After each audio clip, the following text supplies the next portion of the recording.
ഇവരൊക്കെയാണ് ആദർശപ്രഭുത്വതയുടെ അപ്പോസ്തല വേഷം കിട്ടുന്ന വെള്ളിമുങ്ങകൾ.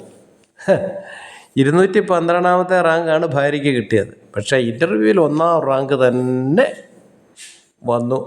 മതമില്ലാത്ത ആൾക്കാരെന്നാണ് പറയുന്നത്. പക്ഷേ ഈ പോസ്റ്റിൽ അപ്ലൈ ചെയ്യുമ്പോൾ മതം വന്നു. കാരണം സംവരണമുള്ള മതമാണേ. അപ്പോൾ ഇങ്ങനെയൊക്കെയാണ് ഇവരുടെ കാര്യങ്ങൾ.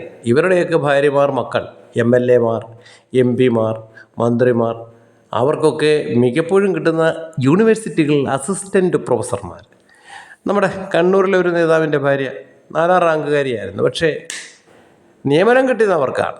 1ാം റാങ്കുകാരൻ ഇപ്പോഴും സുപ്രീം കോടതി കയറി ഇറങ്ങി നടക്കുന്നു. ഇതാണ് ഇവിടുത്തെ അവസ്ഥ. ഏറ്റവും മുന്തിയ ഉദ്യോഗങ്ങൾ, 1.5 ലക്ഷത്തിൽ കുറഞ്ഞ ഉദ്യോഗങ്ങളൊന്നും ഇവർ സ്വീകരിക്കില്ല.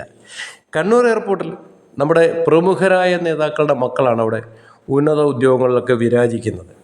പിന്നെ ഇപ്പോൾ തന്നെ ആയിരക്കണക്കിന് ആൾക്കാരെ ഇവർ പിൻവാതിൽ വഴി നിയമിച്ചു കഴിഞ്ഞു.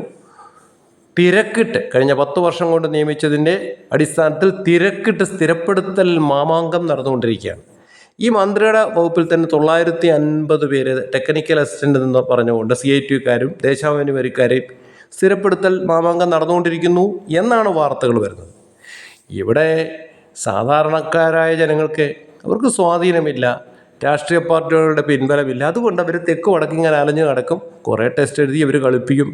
ഒരു നിയമനവും നടക്കത്തില്ല. പക്ഷേ ഇവരുടെ പ്രിയപ്പെട്ടവരായ PSC മെമ്പേഴ്സിന് 4 ലക്ഷം രൂപ ഇവർ ശമ്പളവും കൊടുക്കും.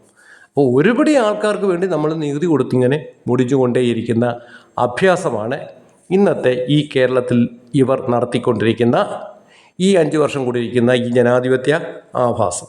നമ്മൾ വീണ്ടും വീണ്ടും വിഡ്ഢികളായിക്കൊണ്ടിരിക്കുന്നു. ഒരുപടി ആൾക്കാർ എലീറ്റ് ജീവിതം നയിച്ചുകൊണ്ട് സോഷ്യലിസം നടപ്പാക്കിക്കൊണ്ടിരിക്കുന്നു. ഇവരുടെ മക്കൾക്കും ബന്ധുക്കൾക്കും വേണ്ടി മാത്രമുള്ള സോഷ്യലിസം. ബാക്കിയുള്ളവരെ എങ്ങനെ ആയാലും ഇവർക്കെന്താ?